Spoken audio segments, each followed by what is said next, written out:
pasado, igual yo lo voy a cargar en el campus, obviamente, chicos, pero si quieren ir anotando, nosotros habíamos dicho que el primer parcial iba a ser el 30 de septiembre.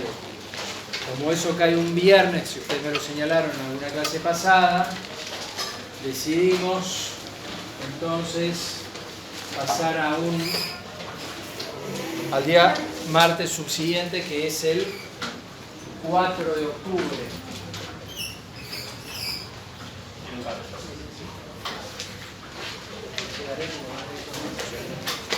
Bueno, después, a ver, el día 18 de noviembre iba a ser la evaluación y por el mismo motivo de caer de viernes va a ser el 22 de noviembre. Lo lamento por ustedes porque es después justo un fin de largo, pero bueno, aprovecharán para estudiar. El 25, que iba a ser el recuperatorio del segundo, pasa por los mismos motivos al 29.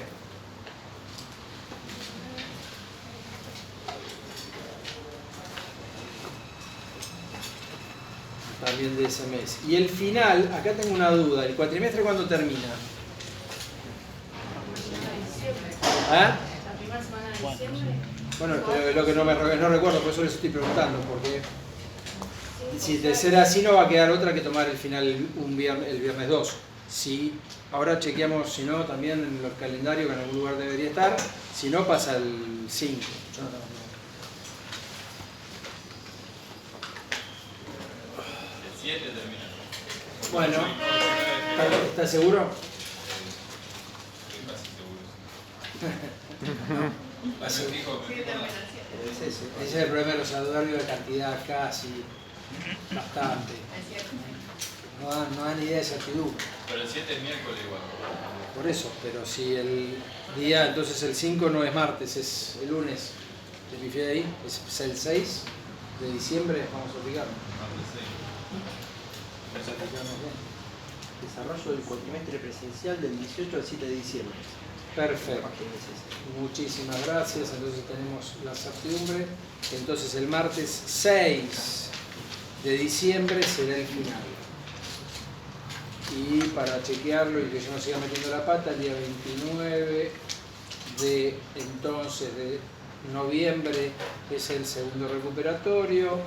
El 22 es el segundo parcial, también de ese mes.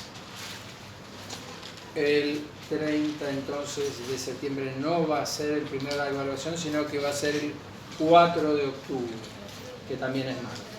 Bueno, además de que yo esto después lo corrijo en el campus, ya quedamos, ¿sí? Son todos testigos de eso. Bueno, disculpad que hace mucho calor. Bueno, ¿cómo los trata todo esto? Mucha cantidad, mucho dato, mucha cosa.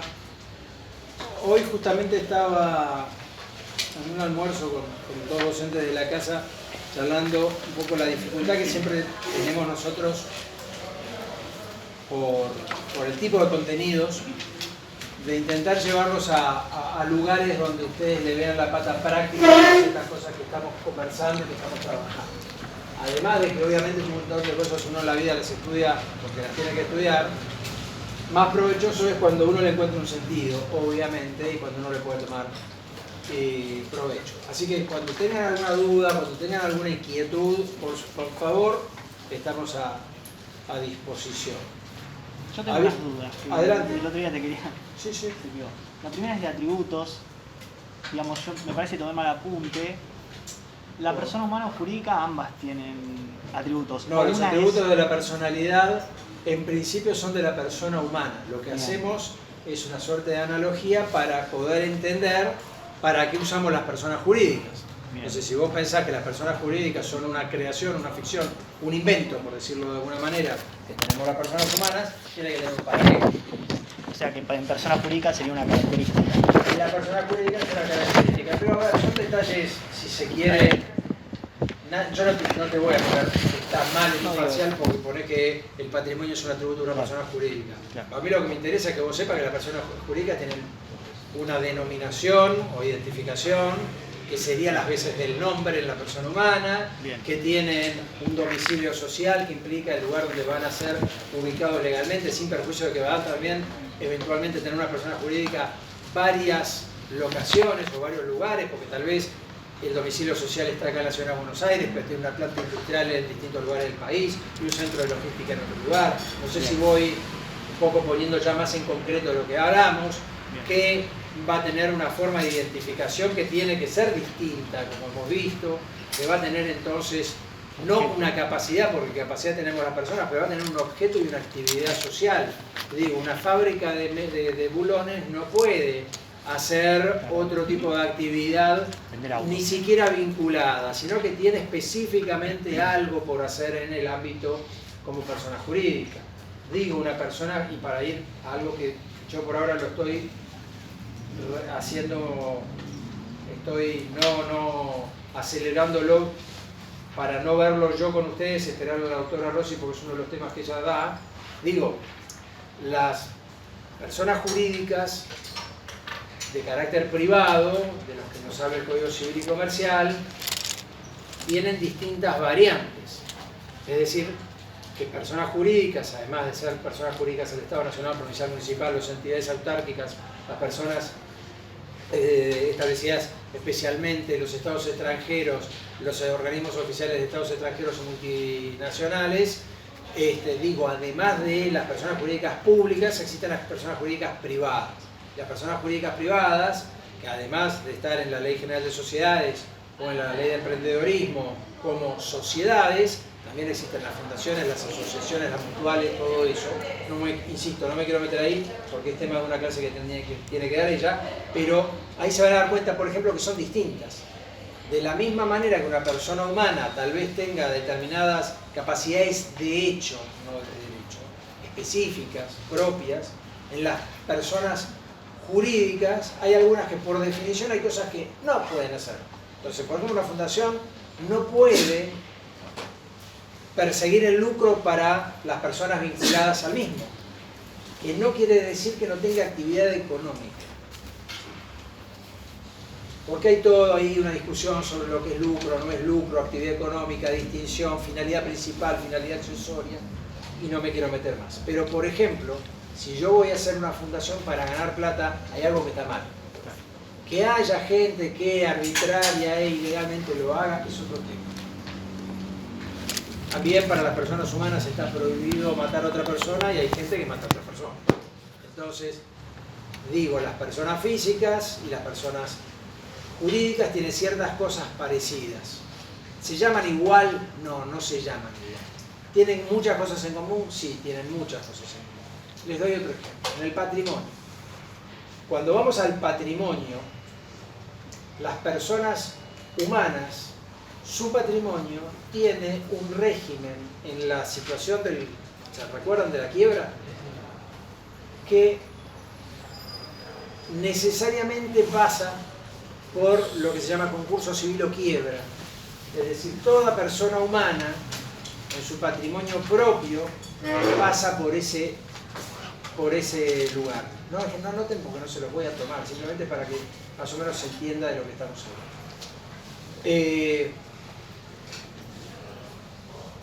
Ahora, las personas jurídicas, la gran mayoría les corresponde la aplicación de la ley 24.522, la ley de concursos y quiebras, pero, por ejemplo, si yo soy una entidad aseguradora, tal vez se me aplique ya no eso, sino, de acuerdo a la ley de seguros, la liquidación de la entidad aseguradora. ¿Por qué? Porque para determinadas entidades, como las entidades bancarias o entidades aseguradoras, no siempre se aplica el procedimiento del concurso y la quiebra. ¿Así es? ¿Por qué? Porque son entidades muy reguladas, porque son personas jurídicas que tienen adicionalmente de ciertos requisitos que vamos a ver en la Ley General de Sociedades o en otro tipo de normas, lo que tienen es mucho control del Estado. Y entonces, supuestamente hay ciertas cosas que suceden en los concursos de quiebras que no deberían pasar en esa situación. ¿Qué otra pregunta hay? respecto al fraude de deudores insolventes, Sí. también llevándolo a la quiebra. ¿Qué pasa? Entre dos personas, una le da un crédito a la otra sabiendo que es insolvente y por ese motivo pierde, digamos, su derecho a reclamar eventualmente. Después, Bueno, vos cuando lo que hagan- estás planteando es qué sucede en el caso del fraude, Claro, a por, acreedores. que digamos alguien, digamos el deudor, a propósito perjudica a sus acreedores. ¿Qué sucede con el tercero vinculado al deudor fraudulento? Bueno, sea en la quiebra o sea en la vida de la no quiebra, la posibilidad de que ese acto jurídico quede sin valor involucra que la persona que es ajena a eso acredite primeramente su, valga la redundancia, su ajenidad. Digo, él me vende algo más barato de lo normal, pero no fuera de lo normal, y después resulta que tengo a alguien tocándome la puerta diciendo que hay una acción de fraude contra el señor, una acción revocatoria pauliana, o dentro de la quiebra diciendo que también hay una acción revocatoria dentro de la quiebra. No es que a mí no se me escucha, no es que vienen y agarran el auto que él me vendió y se lo llevan, ¿no? No opera así. Yo tengo derecho a decir, espere, que yo ni tengo la menor idea de quién es el señor. El señor no tiene ninguna restricción porque cuando fue a transferir, transfirió perfectamente. Los bienes registrables, chicos, es un poco... Yo sé que los de económicos se van a aburrir y tal vez nos ponemos un poco repetitivos, pero tengan presente una cosa.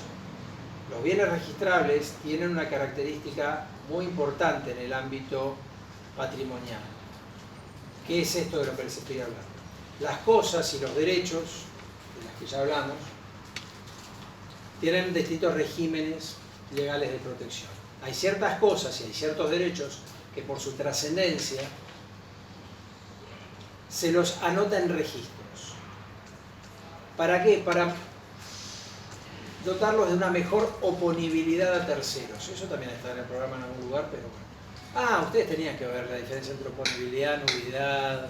Este sería el ejemplo que empezaste a dar, es inoponibilidad negativa. A ver, la oponibilidad puede ser relativa o absoluta. La oponibilidad significa que la persona a la que hago valer el acto se la tiene que aguantar. Disculpen la expresión, dicho sea lo bestia. ¿Sí? Si el señor me compra la lapicera, le digo, che, ¿la revisaste bien? Sí, perfecto. ¿La probaste? Sí. Y después se me queja de que la lapicera hasta la lapicera no anda, y lo lamento, la oponibilidad es relativa en el hecho de que vos podías saberlo. O eso es relativa porque es contra él, no contra todos. Es absoluta cuando la oponibilidad de la constitución de un derecho, la existencia de un derecho, se puede hacer valer a todo el mundo. Lo que ustedes van a leer tal vez, porque vieron que a los abogados nos gusta complicar la cosa en los libros como oponibilidad erga omnes, que es contra todos. No quiero decir nada más que eso. Entonces, si yo voy a un registro y en el registro resulta que el auto está a nombre del señor, el señor no tiene ningún problema, ¿no está qué? Bien. ¿Y el auto no está qué? Embargado. Bien. Digo, y lo compro a precio de plaza. ¿Por qué yo tengo que andar preguntando por el mundo si el señor está o no en periodo de sospecha?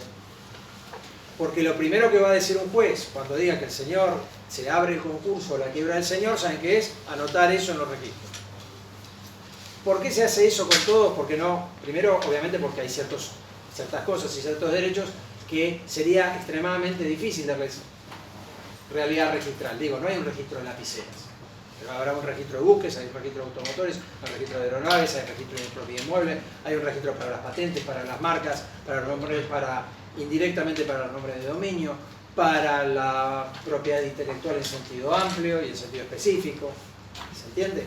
La protección registral es muy importante, porque si entonces el día de mañana ustedes están en una empresa y están, por ejemplo, comprando determinado tipo de bienes de uso o inmuebles o intangibles, y está bueno que sepan esto, para no meter la pata. ¿Por qué? Porque, encontré un camión que me lo venden posta a posta, pero sin papeles. No, sin papeles nada, sin papeles puede ser la virome. Y ni siquiera. ¿Por qué? Porque corre ese riesgo. Y no sé si con eso contesto tu pregunta. Sí. Entonces, vos qué es lo que tenés que demostrar cuando sos un tercero, que nada tenés que ver con una persona que es un que es una persona que está cometiendo actos fraudulentos, que no tenés nada que ver, que actuaste de buena fe. Pero la buena fe no es, ay, yo no sé nada, yo no sé nada. No. A ver, la buena fe es que me comporté como normal y habitualmente hace una persona prudente. Entonces, un bien registrable, antes de comprarlo te das cuenta si está o no está con algún problema. Pero si compré, por ejemplo, un vehículo con un 08 primado, ¿cómo actúo de buena fe? ¿Cómo demuestro la buena fe en caso de que me esté embargado? Porque ese riesgo lo corres vos. Vos para comprar el auto, vos podés ir con él al registro. ¿Sí? ¿Se entiende? Sí. Entonces, y el 08 lo único que dice es que él firmó en tal fecha, no que el señor en tal otra fecha no va a estar embargado. A ver, él está hablando de un aspecto muy técnico que ustedes no tienen por qué saber, que es el sistema de registral automotriz argentino, que es bastante particular. Yo no soy dueño del auto, sino cuando se me inscribe en el registro. Antes puedo tener derechos sobre el auto, derechos que me concede el titular, qué sé yo, pero hasta que no se anota, no es mío. Entonces él habla de un mecanismo por el cual, fuera del registro, yo le compro el auto al señor, ¿sí? El señor me da un formulario que se presenta al registro, con firma certificada por escribano para que nadie dude que es el señor, y yo después cuando tengo tiempo voy y lo... Ahí entró el amigo, el que yo les contaba, el amigo de un colega de la casa. Yo les conté eso, ¿no? Sí. Es lo que debe saber este gato ese es porque no habla. Entonces, como les decía, ¿a alguien le tiene miedo? Lo sacamos. No. Pero digo, el que elige el negocio elige el riesgo. Entonces, no es que vos no actuás de buena fe si lo compras de esa manera, pero va a ser más riesgoso que decir, bueno, vení, vamos al registro. Y en el registro, cuando el señor presenta el documento, le van a decir, no, pero tiene bien. Vos entonces vas a agarrar la plata, te vas a abrazar y no se la vas a dar. ¿Correcto? Pero pasó y se fue. Sí. Bueno. Los sistemas registrales están extendidos en todo el mundo y son cada vez más seguros. Y, o casualidad, esto viene de la mano de la persona jurídica, y no me quiero adelantar sobre lo que la doctora Rossi tiene para dar, pero a que no sabe qué más se registra, más de cosas y derechos. Las personas jurídicas, algunas, para estar regularmente constituidas, se registran. Esto me hace acordar que tenía que darle principio y fin de las personas que nunca se lo dieron. Esto lo estoy usando en machete, chicos, hoy solamente a los efectos de no irme por las ramas, que ustedes ya se habrán dado cuenta que me es muy fácil. Ay, vamos a tener que hablar de la obligación. Él me trajo el tema de las analogías, le agradezco porque si no me lo hubiera olvidado, y es importante en las personas humanas, en las personas jurídicas, seguir transitando la analogía para entender, pero no es que es idéntico. Digo, ¿cuándo considero que una persona humana nace? ¿Desde la concepción? ¿O cuándo hay persona? No, Nace. bien. Entonces tenemos el hecho del nacimiento y el hecho de la concepción. Y acá tenemos un íter, un tiempo, ¿sí? Que la persona se considera persona por nacer. Si llega a nacer con vida, se considera que existió desde siempre. Si no llega a nacer con vida, nunca existió. Por tanto, nunca pudo recibir derechos ni tener obligaciones de ninguna naturaleza. Esta cosa rara la tenemos las personas humanas. Por eso el Código Civil y Comercial le dice que hay una presunción de 300 días del máximo del embarazo, un mínimo de 180 y todas esas cosas raras. ¿Tá? Y cuando morimos, dejamos de ser personas. Más allá, insisto, legalmente, más allá de, obviamente, los hermosos recuerdos que tenemos del abuelito tal que se falleció en tal fecha, que para nosotros va a existir en nuestro corazón siempre, de lo que estamos hablando es si puede ser titular o no de derechos o obligaciones. No, porque a partir del fallecimiento se transfirió todos sus derechos, todo su patrimonio y ya no es persona en el centro de ser titular, en el concepto de ser titular de derechos y obligaciones. ¿Tá? No vamos a entrar acá desde la concepción del seno materno, sobre los modernos sistemas de establecer filiación. Eso es para la facultad federal corta y punto. ¿tá? Para que discutan los abogados y esas cosas. Ustedes, obviamente, lo que van a tener que tener en cuenta por un tema ya de cultura general simplemente es que si hay una persona que está embarazada y va a tener un hijo, si el hijo no nace, nunca existió y por tanto nunca pudo tener derechos de ninguna naturaleza. Ahora, durante ese trámite sí pudo tener derechos, como por ejemplo derechos alimentarios, pero ¿qué les voy a hablar? ¿De alimentos? No tiene sentido, ¿correcto? Vamos a hablar de algo interesante, que es que las personas humanas tienen esa situación, pero las personas jurídicas tienen un momento donde nacen, que en general podemos hablar de la constitución societaria o de la persona jurídica, aun cuando no sea una sociedad, y otro momento que se llama de disolución. Porque nada es para siempre, chicos. Nada es para siempre. Nos guste o no nos guste, como dice la canción, nada es para siempre. En algún momento las personas jurídicas también dejan de existir. Y las personas jurídicas también tienen un momento que se llama iter constitutivo, palabra rara, iter quiere decir momento.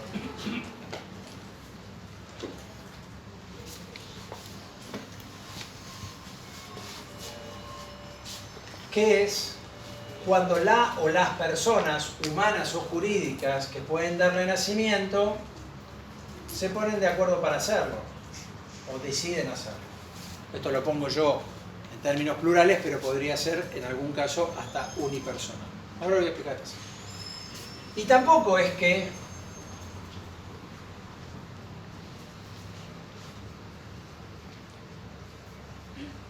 como una persona humana, una persona jurídica fallece repentinamente o luego de una larga enfermedad en un hospital, sino que su conclusión implica que deja de seguir teniendo por norte el cumplimiento de su objeto y a lo único que apunta es a la liquidación del patrimonio que le puede haber tenido. Y ese tiempo entre que se liquida, entre la liquidación y la disolución, se llama interliquidatorio. La disolución es el hecho que va a herir de muerte a la persona jurídica. La liquidación es la realización del activo para la cancelación del pasivo y la conclusión definitiva de la entidad. ¿Se entiende esto? Vayamos a la otra punta.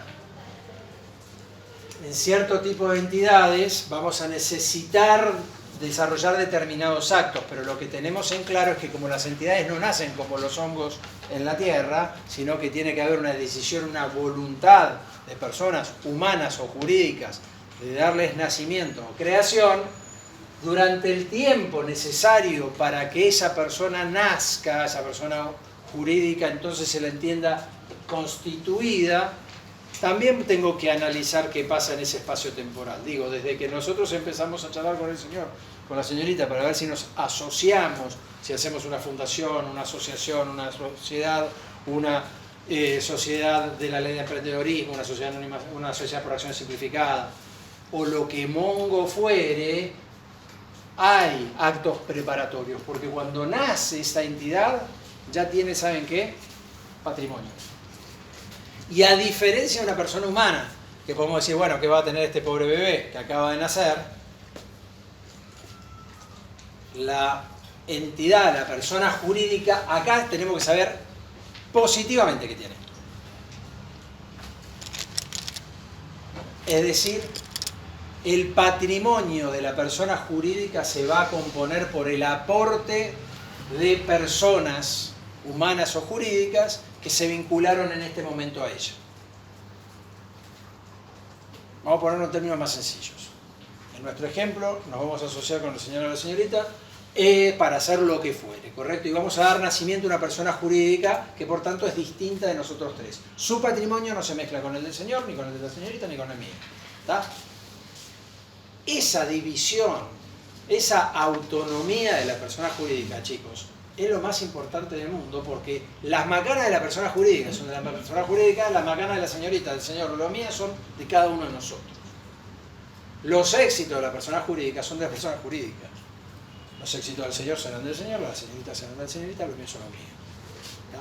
Por tanto, es fundamental dotarlo de patrimonio y que ese patrimonio esté en el momento 1, claramente determinado, y el patrimonio sea a través del aporte, en el ejemplo que estamos usando, de nosotros tres. Sí, ¿qué querías contar? ¿Tiene un tiempo límite ese periodo? Bueno, eso es una linda pregunta. ¿Sí? Es lo que se llama en algunos lugares para las entidades en formación, que les encanta poner siglas. ¿Vieron? En la FIP a todos le ponen siglas. Se queda quieto, le meten así. A ver, es una muy buena pregunta. ¿Por qué? Porque se entiende justamente que ese momento, ese íter constitutivo, digo, son los actos preparatorios tendientes a. ¿Y qué sucede si vos saliste a buscar un inmueble para alquilar, porque vamos a poner, supongamos, un local a la calle? Ella fue a hablar con los distribuidores de la mercadería que, por ejemplo, vamos a intermediar para vender, y por el camino yo me arrepentí. Dije, yo no quiero saber nada. Y usted dice, bueno, yo me quedo con la mercadería y yo me quedo con el local. ¿Y la persona jurídica qué pasó? Nunca llegó a nacer. Entonces, ¿qué sucede si algo, como se dice en el campo, se manca en el camino? Digo, si por el camino no llegamos a darle nacimiento a la persona jurídica. ¿Qué pasó con esos actos preparatorios? Se nos imputan a título personal a cada uno de nosotros. El señor salió a prometer un contrato. ¿Sí? Y después nos dijo, no, mirá, ¿sabés qué? Gonzalo se arrepintió y ella se fue con la mercadería, entonces, ¿sabés qué? Está muy bonito, pero yo te reservé esto, así que respondés vos. ¿Se entiende? Por lo tanto, obviamente, la ley no te va a decir cuánto tardás, porque el negocio puede ser complejísimo. ¿Sí? Darle nacimiento a esa entidad puede llegar a ser muy complejo y muy, si se quiere, lento y burocrático, pero el tema justamente es que vos ya sabés que si eso no llega a pasar, los efectos recaen sobre cada uno individualmente. Y la buena noticia, porque si no son todas malas noticias, es que si llegamos a este punto, si finalmente yo no me borré, algo aporté, ella trajo la mercadería, vos lograste el alquiler, los actos que se hicieron acá se entienden que son de la entidad. Es decir, tienen efectos retroactivos. ¿Está? El problema es que no es como con las personas humanas. Cuando yo voy y compro el inmueble tal, lo compro para Gonzalo López de Carril, se terminó. Cuando yo voy y compro un inmueble, supongamos para nuestra entidad, digo para la entidad en formación, que cuando esté avanzando en esto, en un determinado momento va a tener que aceptar el aporte. ¿Me explico? Va a tener que decir, el inmueble es mío, no de Gonzalo. ¿Se va entendiendo esto? Entonces, digo, la aceptación de los aportes y la constitución de la entidad va a implicar la retroactividad de los actos previos efectuados contra la sociedad o la entidad. Siempre yo utilizo los efectos de sociedad porque son más los ejemplos pues son más fáciles. Digo, no existía. Pero eso, fíjense qué loco, hizo cosas antes de nacer en la familia. Si eso se estira en el tiempo, no, porque además hay otro tema que lo vamos a ver y no me quiero meter en la cabeza de la otra, que es la regularidad o no en la constitución de algún tipo de personas jurídicas. Hay personas jurídicas que por el solo hecho de la voluntad de las personas que se asocian en sentido amplio, en sentido lato, ¿sí? Ya arrancan. Y hay otras que dicen, no, mirá, vos tenés que pasar por un registro, registro, ¿sí? Y anotarse. Entonces ustedes van a tener lo que se llama el registro público, de esto me van a escuchar, desgraciadamente no van a escuchar durante todo el cuatrimestre, es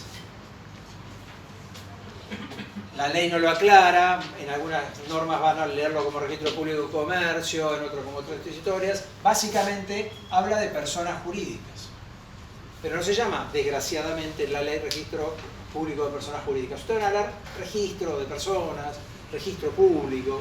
En el ámbito de la capital federal se llama Inspección General de Justicia, la IGJ. ¿Sí?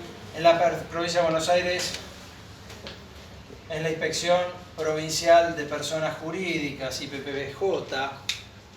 Y como somos un país federal, cada una de nuestras jurisdicciones va a tener un registro donde se registran personas jurídicas de carácter privado, como fundaciones, asociaciones, mutuales, cooperativas, sociedades, confederaciones, federaciones y contratos como la unión transitoria o la agrupación de colaboración. ¿Por qué? Porque este registro, no en todos los casos, chicos, hay, insisto, hay entidades que no necesitan pasar por este registro. Lo vamos a ver cuando veamos personas, pero insisto, no le quiero jorobar la clase a la doctora. Digo, nos da una tranquilidad adicional, que si viene el señor y me dice, che, mirá, estamos constituyendo una empresa porque vamos a poner un local a la calle, va a haber mercadería y lo que fuere, y se vincula para conmigo, lo va a hacer para una entidad que en algún momento va a nacer y con el cual yo voy a poder verificar si nació o no nació, si el señor es o no quien lo puede administrar y quien puede decidir por la entidad. Porque una de las cosas más importantes, chicos, de la personalidad jurídica es que la personalidad jurídica no tiene patas y cabeza. Entonces necesitamos a alguien con patas y cabeza para que vaya y represente a la entidad. Una cosa también que vamos a insistirle mucho durante este curso es que la persona jurídica se sustenta en lo que se llama la teoría de la organización. Es decir, yo tengo que ver cómo articulo lo que podría ser personas humanas en una ficción jurídica como es la persona jurídica. Entonces, ¿quién la representa? ¿Quién la administra? Que no es necesariamente lo mismo. ¿Quién decide? Que no es necesariamente lo mismo. ¿Quién es el dueño? En aquellas personas jurídicas, no todas, que permiten que tengan un dueño. Sí. Me quedó una duda, las entidades pueden ser suspendidas, porque nacen, mueren, pero también podrían ser suspendidas. Bueno, a ver, lo que se suspende es la autorización para funcionar por parte del registro. ¿Por qué? Porque hay cierto tipo de entidades que para estar regularmente constituidas y sostener su regularidad durante los años necesitan verificar determinados actos ante registro o ante organismos específicos. Suponete, sos un banco, ¿sí? El Banco Central de la República Argentina, además de la Inspección General de Justicia, si fuera, por ejemplo, una sociedad, te va a tener que decir, bueno, sí, estás cumpliendo. De repente te puede suspender la actividad para funcionar como banco. ¿Sí? O la Comisión Nacional de Valores, si vos haces oferta pública de tu capital en el mismo. O la Superintendencia de Seguros, que yo nombré hace un rato. O, digo, depende del tipo de persona jurídica, puede haber un organismo específico que te suspenda, o en términos generales, si hay incumplimientos de las normas de constitución y de organización que tiene esa persona jurídica. Cuando vos decís de suspensión, te doy un ejemplo. Lo vamos a ver más adelante, no se aflijan, es un tema complicado, pero creo que se va a entender. Las sociedades que se constituyen en el extranjero, la ley argentina les reconoce validez para actuar aquí. De una manera que después la vamos a analizar, artículo 118, el 124 de la Ley General de Sociedades. Pero no es que porque una sociedad se haya constituido en otro país no tiene derechos en la Argentina, porque finalmente todas las personas, con prescindencia si son nativos o no son nativos, si cumplen con determinados requisitos, las personas humanas, los migratorios, es decir, pedir radicación, etc., la ley argentina le reconoce derechos. Es absolutamente lógico y es absolutamente coherente con nuestra Constitución. Pero viene el registro y te dice, está bien, pero bueno, yo no quiero que sea un sello de goma de una isla rara que viene a hacer cosas raras. ¿Me explico? Entonces, si yo veo que vos estás no cumplimentando con alguna de esas cosas, te puedo suspender. Hasta que vos me traigas los papeles. Porque, no, insisto, no todas las personas jurídicas, pero la gran mayoría, tienen para estar regularmente constituidas que haber verificado ciertos requisitos frente al Estado.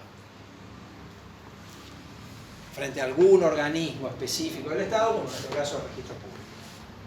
Pero, doctor, ahí leí que sí existen si yo leí en el Código Civil que habla de las simples asociaciones, que son... Sí, hay entidades que generalmente por ser menos complejas, por tener justamente una posibilidad de afectación de capital menor, porque es conveniente no llenarlas de burocracia, porque finalmente también en todas estas normas hay un montón de burocracia, la ley le dice, bueno, mira, vos tenés menos requisitos que las otras. Pero se lo dice la ley, no se lo dice la voluntad uno va al Código Civil y Comercial y aún a las simples asociaciones hay ciertos requisitos que tienen que cumplir. Pero a lo que voy a la persona jurídica, es que, ojo, que en todas se produce esto. Discutiremos si la Constitución depende o no depende de que el registro le dé pelota. Eso es otro tema, dependiendo del tipo de persona jurídica. ¿Me explico? Discutiremos después cómo opera la disolución, porque en el registro, en ciertas entidades, hay que registrar la disolución. Pero básicamente, el mecanismo es muy lógico. Una ficción legal, que es un patrimonio, que es una entidad que tiene un patrimonio, necesita tener patrimonio este día. Y tenemos que tener en claro cómo está organizada. Y tenemos que tener en claro qué derechos y obligaciones tiene respecto de estas personas. Y cuando concluye, por las disposiciones que establece la ley específicamente, porque en algunos casos porque los miembros tienen la potestad de decir se terminó, en otros casos porque pasó el plazo legal que se estableció, en otros casos porque cumplió el objetivo que se marcó, bueno, ¿qué pasa con ese patrimonio? Fíjense que siempre está en la esfera patrimonial el ojo de la ley, porque finalmente lo que tenemos acá es algo que no existe en términos tocables, no es persona humana, tal que uno pueda decir, entonces, ¿qué sucede cuando esta entidad se relaciona con las restantes personas humanas y jurídicas? Digo, yo puedo salir a pedir prestado. ¿Yo puedo salir a pedir prestado? ¿Sí? Bueno, la persona jurídica también. Sí, si yo pido prestado y no devuelvo, ya sabemos lo que me puede pasar. Ahora, a la persona jurídica, ¿y para quién, en definitiva, están armadas todas estas estructuras? Para las personas humanas. Bueno, vamos a ver, tanto en el Código Civil, no me quiero adelantar, como en la Ley General de Sociedades, hay un principio por el cual la teoría que permite la existencia de la persona jurídica puede ser corrida ante hechos obviamente ilícitos, en los que hay algún vive, como le querremos llamar, que, persona humana, obviamente, que utiliza esto para jorobar al resto. Esto está, como todas las herramientas, para que sea algo útil, no para jorobar a la gente. Y no voy a dar ejemplo, porque me imagino que en la cabeza ustedes ya tendrán unos cuantos. Pero bueno, les quería hacer mención sobre el principio y fin de las personas, sin perjuicio de pegar una leída también a las personas humanas. Bueno, el tema de obligaciones. ¿Qué dijimos de obligaciones? ¿Dijimos algo o no dijimos nada? Entiende ese mate, no le puse pedir. ¿No dijimos nada? Bien, empezamos rapidito con eso. Algunos de ustedes se van a ocurrir, otros no. Pero creo que a todos les va a terminar sirviendo lo que vamos a hablar de obligaciones. Profe, ¿le hago una consulta? Sí, cómo no. Cuando uno registra una marca, ¿no? Sí. Anteriormente tiene que registrarse como empresa, digamos. Vos podés registrar una marca como persona humana o puede venir una persona jurídica y registrar una marca. Pero yo quiero hacer una marca, pero antes no me registré como empresa. No tengo... Vos tendrás tu número de OCUIT y la OCUIL y con eso ya la escribirás. A nombre personal, a nombre tuyo. Nombre como persona física. No es obligatorio para ser titular ni derecho de patente, ni derecho de autor, ni derecho de marca, ni ningún tipo de derecho, ni ningún tipo de objeto ser persona jurídica. Para lo que van a tener limitaciones son con las actividades. Si yo, Gonzalo Pecarino, no puedo ser banco. Me guste o no me guste. Tengo que ser determinadas personas jurídicas y además tengo que estar autorizado. Porque la ley, en este caso, la ley de entidades financieras, dice no, vos para ser entidad financiera tenés que ser persona jurídica. ¿Ah? Pero en principio, respecto de la titularidad de ciertos derechos, obviamente, la licencia de explotación de banco no la vas a tener a título personal, que es un derecho, pero una patente, una marca, cualquier intangible, cualquier objeto sobre el que se puedan establecer derechos patrimoniales, vos podés ser titular. Ahora, si vos me decís, bueno, mira, esto está a nombre mío, ¿lo puedo aportar? Sí, así como él aportaba el contrato de locación, ella la mercadería, y yo todavía no entiendo ni qué aportaba, vos podés venir con la marca y aportarnos la marca, ¿cómo no? Le vamos a ver después cómo se evalúa, porque ¿cuánto vale tu marca? ¿Cuánto vale el contrato de locación de él? ¿Cuánto cuesta la mercadería de ella? ¿Es lo mismo? Después vamos a ver, no se aflige. Vamos a obligaciones, así vamos un poquito rápido con eso. Nosotros vimos la teoría del acto jurídico y todo eso. Ustedes supuestamente me tenían que hablar hoy de nulidad, inoponibilidad, ineficacia e inexistencia. ¿Qué me tienen para contar de eso?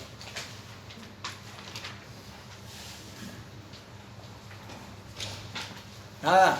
Bueno.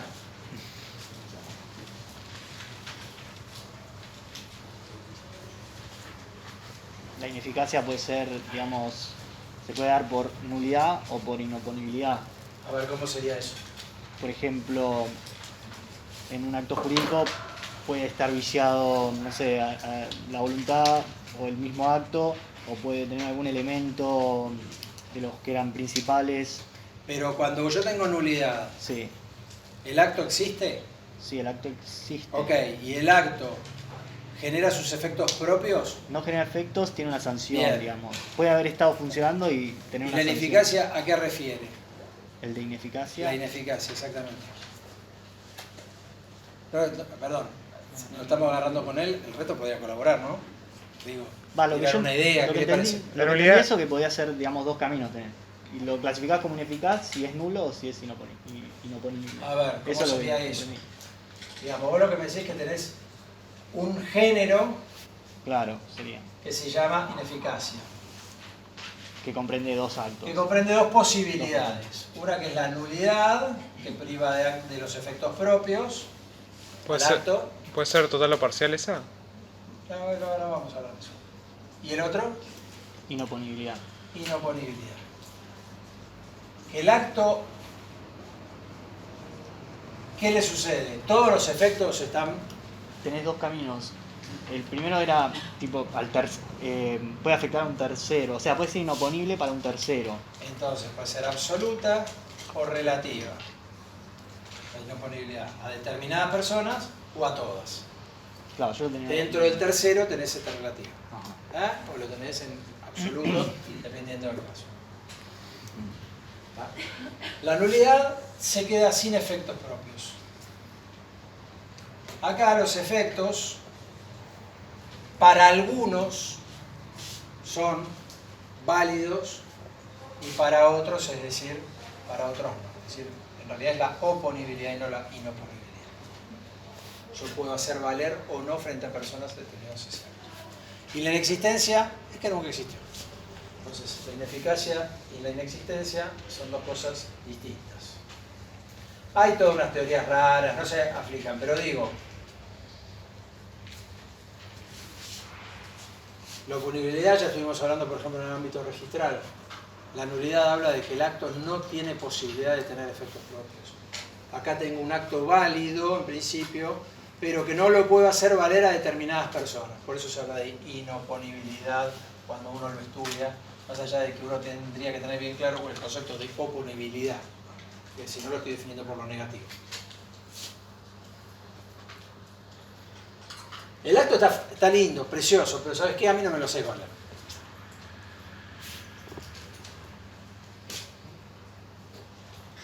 El señor le compra a la señorita el termito ese de agua, o de jugo, de té, o lo que fuere. Es un problema entre ellos. La oponibilidad de ese acto jurídico bilateral, contrato, compra y venta del termito, es un problema entre ellos. Uno le puede hacer valer al otro la existencia de ese vínculo. A nosotros, ¿qué nos importa? Nosotros somos ajenos. ¿Me explico? Entonces, si ella lo vendió 2 veces, yo no lo sé, obviamente. Le dijo, se lo prometió a él, ahora le sacó unos pesos, nos lo vendió afuera a nosotros, pobre, hoy usted es la mala de la película. Digo, para nosotros el acto es inoponible. El acto, ¿cuál? El de promesa que ella le dijo que se lo iba a vender. ¿Se entiende? Eso es una oponibilidad relativa. Las oponibilidades registrales son absolutas. Porque esté anotado en un registro, aunque usted no pase a mirar en el registro que se anotó, se supone, se presume, se asume, ficcionadamente, se toma como que usted lo sabe. Entonces, usted no puede decir, ay no, mire, la venta de la casa del señor al señor a mí no me importa porque yo no tuve, yo no soy, yo no sé. No, mire, ¿sabe qué? Se inscribió la venta de la casa.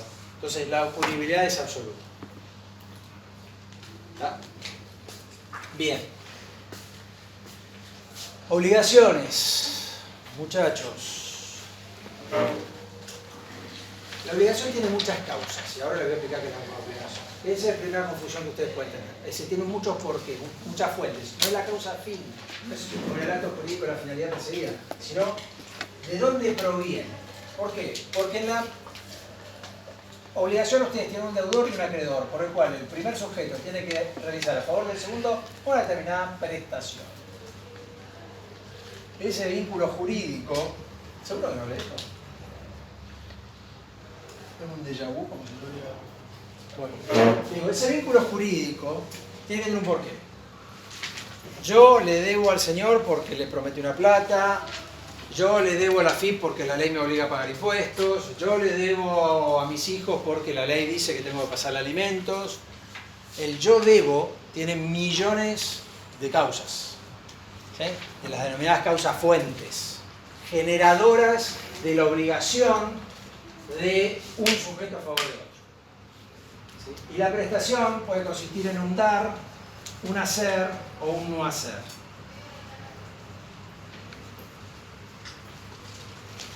Y el dar puede ser de cosa cierta,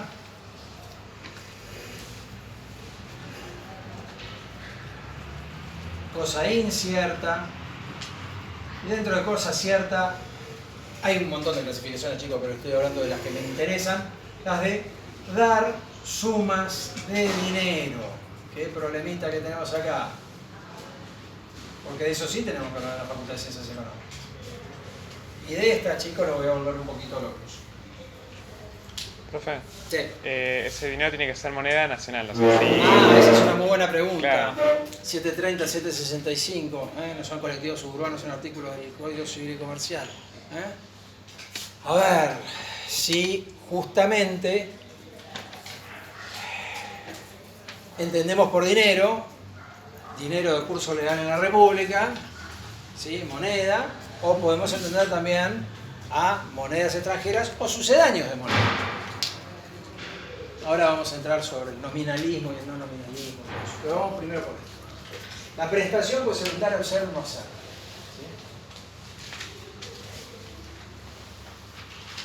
¿Sí? Y este vínculo de deudor-acreedor es muy rico porque puede haber pluralidad de deudores, puede haber pluralidad de acreedores y por tanto modificarse muchas veces las reglas del juego en cuanto a esa prestación. ¿Sí? Ella tiene un mate, nosotros somos 40. ¿Sí? Si ella nos da un mate a cada uno, ella tiene 40 acreedores. ¿Y por quién empieza? ¿Alguien puede tomar 2 mates juntos? Bueno, todas las reglas, aunque parezca una pavada el ejemplo, de las obligaciones plurales, es todo un tema en las obligaciones, que la vamos a ver. ¿Por qué? Porque hay obligaciones que permiten que sean solidarias y otras que sean simplemente mancomunadas. El señor y yo nos comprometimos en darle a ella 10.000 pesos. 5 y 5, 7 y 3, 1 y 1999. ¿Cómo es? Ella le puede pedir a los dos 10.000 si hizo 20. Bueno, toda esa pavada que suena así, bueno, imagínense en todas las obligaciones tributarias que se basan en esa pavada. Es decir, cuando vayan a estudiar tributación, los que vayan a estudiar más adelante en el curso de la carrera de contador, se van a encontrar, no sé ni cómo se llama, teoría técnica tributaria, ¿no? Impuestos 1, impuestos 2, unas cuantas materias de tributación, y muy buenas.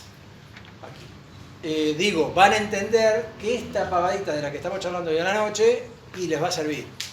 Porque este vínculo involucra que no es que el deudor queda de por vida siendo cautivo y rehén de este señor, sino que satisfecha la prestación se extingue la obligación. Y la forma normal y habitual de cumplimentar una prestación en una obligación se llama pago. Pagar es cumplir. La forma normal y natural de cumplimentar obligaciones.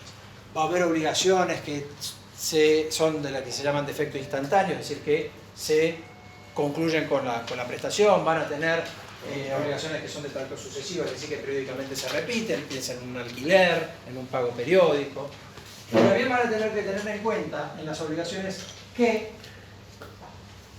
como las obligaciones tienen muchas causas, puede suceder que deudor y acreedor tengan el carácter recíproco entre sí. Cuando yo celebro un contrato conmutativo, por ejemplo un contrato de compra y venta, cuando yo le compro el termo a la señorita y ella me lo vende a cambio de un precio cierto en dinero, que eso es un contrato de compra y venta. Yo soy acreedor del termo y ella es acreedora del dinero. Y esta situación se soluciona básicamente por el derecho, obviamente por el derecho a los contratos en algunos casos, pero por el derecho a las obligaciones siempre. ¿Está? Bueno, como toda obligación, como toda estructura jurídica, existen sujeto, objeto, causa, en este caso fuente de las obligaciones. Los sujetos son las personas, en principio humanas, personas jurídicas, excepcionalmente los patrimonios de afectación, como vimos en algún momento. Y las obligaciones afectan a las personas y a sus sucesores a título singular,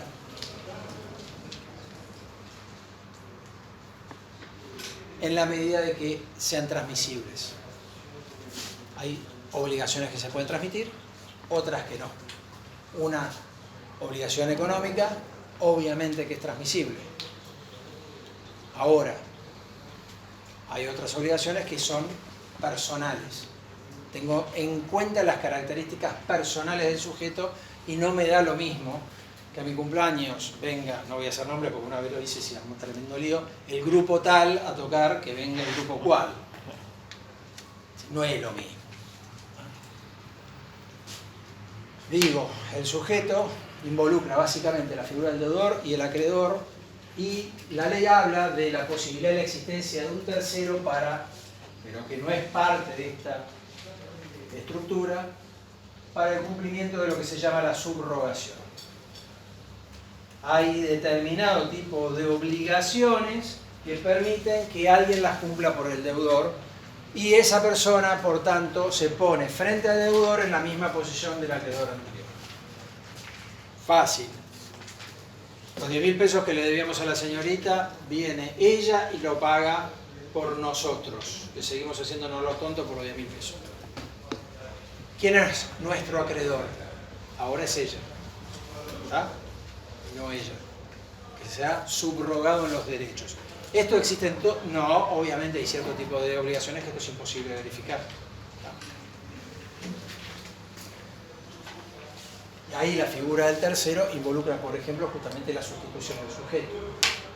Objeto. El objeto tiene que ser lícito, posible, determinado, determinable, tiene características bastante similares a las del acto jurídico. Y no confundan el objeto con la prestación.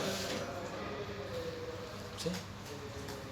Porque la prestación va a constituir justamente la verificación de ese objeto, que van a ser una obligación de dar, de hacer o no hacer.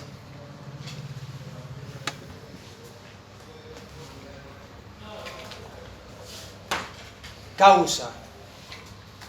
Insisto, la causa fuente. La pueden leer después del Código Civil y Comercial, no hay ningún inconveniente cuando hablamos la fuente generadora de la obligación, porque hay un principio general, chicos, que dice que no hay obligación sin causa.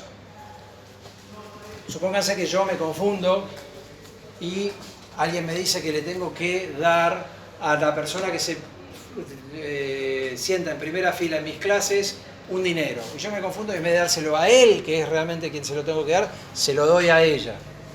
Ella está chocha. Pero no hay obligación sin causa. Con lo cual, ¿le puedo decir, devolveme la plata que me confundí? Sí, obviamente. Porque si no hay un enriquecimiento sin causa, que es un principio general, por el cual ella me tiene que restituir lo que se ha enriquecido sin ningún tipo de motivo. ¿Está? O sea que el que paga mal paga dos veces. No, sí, pero cuando yo le pagué ella ya se fue y no la vi más. Pero entonces ahí él me va a decir, pagame a mí y después anda a buscarla. Es decir, que yo me haya confundido no me da derecho a decirle a él, bueno, espérame que le voy a buscar la plata a la casa de ella y vuelvo. No, ¿está? Es decir, puedo llegar a tener que pagar mal. Como todos los adagios latinos, digamos, es una generalidad. Él dice, hay un dicho que es el que paga mal paga dos veces, pero por obviamente la imposibilidad de pedirle a quien le pagué mal, a la imposibilidad fáctica, no jurídica, la posibilidad de hecho, que me devuelva el dinero. Pero sí, en la medida que yo pueda localizarla, supónganse, hacen un pago en la empresa A cuando lo tenían que hacer en la empresa B. La empresa A no desaparece por ese pago, ¿correcto? No es que se va a salir corriendo.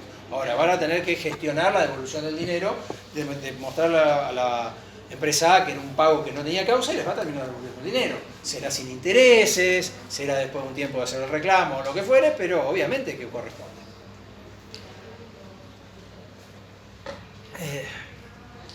Y si fuera el Estado,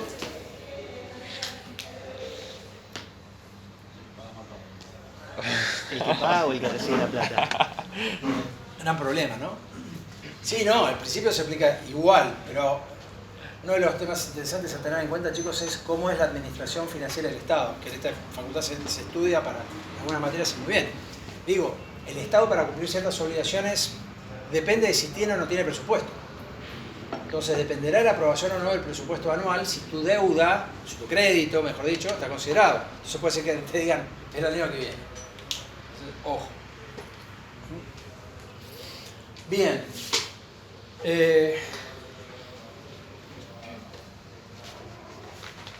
Elementos. Fuente de clasificación. Bueno, las fuentes, que es la causa fuente. Básicamente la madre de las fuentes es la ley. Pero el viejo Código Civil y Comercial para mí tenía una cosa mucho más sencilla. El actual les habla de un montón de fuentes, el cuasicontrato, el contrato, el enriquecimiento sin causa, las obligaciones que vienen de las relaciones de familia, de las relaciones civiles. Digo, chicos, no hay muchas cosas. Actos jurídicos, hechos jurídicos, ley, relaciones de familia, relaciones civiles. Así decía el viejo 499, si no me recuerdo, el Código Civil anterior, que sintetiza, porque sí, uno puede abrir ese abanico de los actos jurídicos, puede abrir ese abanico de los hechos jurídicos y seguir haciendo clasificaciones. Pero digo, ¿de dónde va a venir, si no mi obligación de pagar impuestos, si no de la ley? ¿De dónde va a venir mi obligación de cumplimentar obligaciones familiares, si no de las relaciones de familia? ¿De dónde van a venir mis obligaciones de cumplimentar mis obligaciones civiles, si no justamente de las relaciones civiles? ¿De dónde van a venir, sino de los actos jurídicos de las restantes obligaciones? Sean contratos, o sean ofertas, o sean actos unilaterales, como puede ser hacer testamentos o lo que fuere. Todos ese tipo de situaciones generan obligaciones. Si no hay una situación que genere la obligación, no hay obligación. Se pagó la obligación, se terminó la obligación. Esa es la estructura, ¿está? Es abstracta, pero le puedo asegurar que le va a super servir.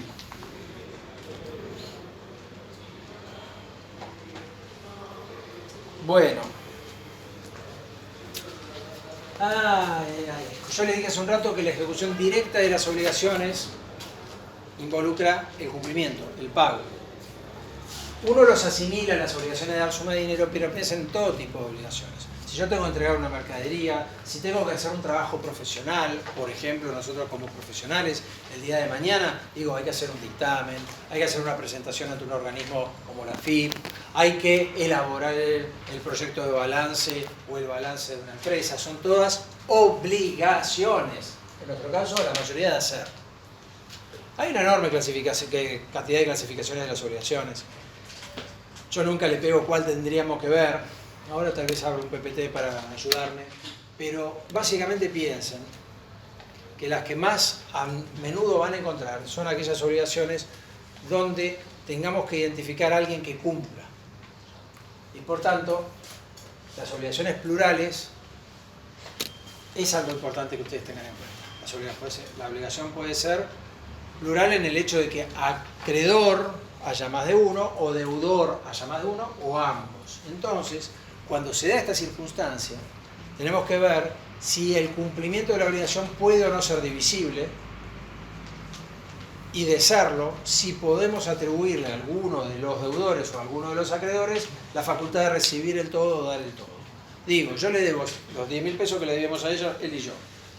Si nada se dice en la causa de la obligación, si la obligación por su naturaleza no dice nada distinto, en principio es simplemente mancomunada. ¿Eso qué significa?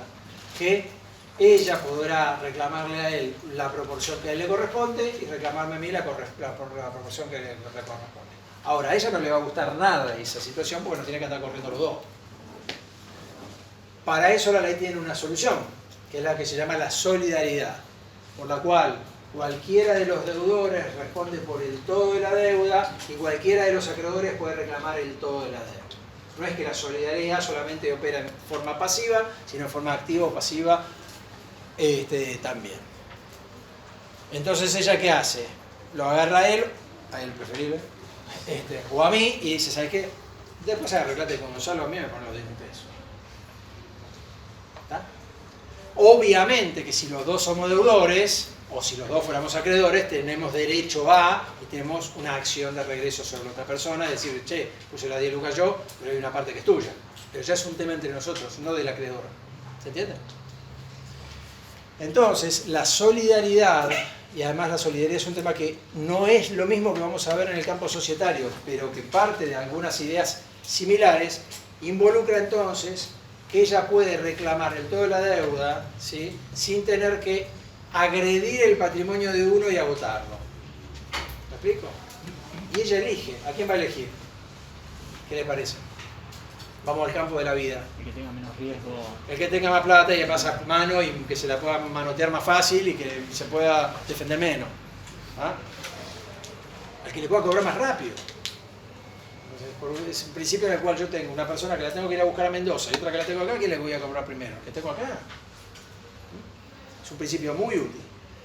Ahora bien, eso no significa, ¿sí?, eso no significa que la solidaridad se aplique igual después en otros campos que lo vamos a ver, ¿está? Se los advierto de eso. Además de las obligaciones plurales, las obligaciones tienen dentro de sus clasificaciones de aquellos objetos que pueden ser divisibles o no divisibles, consumibles o no consumibles. Lo dejo para ustedes, es bastante sencillo. Pero digo, hay cosas que no se pueden dividir. Si él y yo somos acreedores por el termo, no podemos que yo me quedo con la tapa y él se queda con la cánula, ¿sí? Porque no son divisibles por su naturaleza.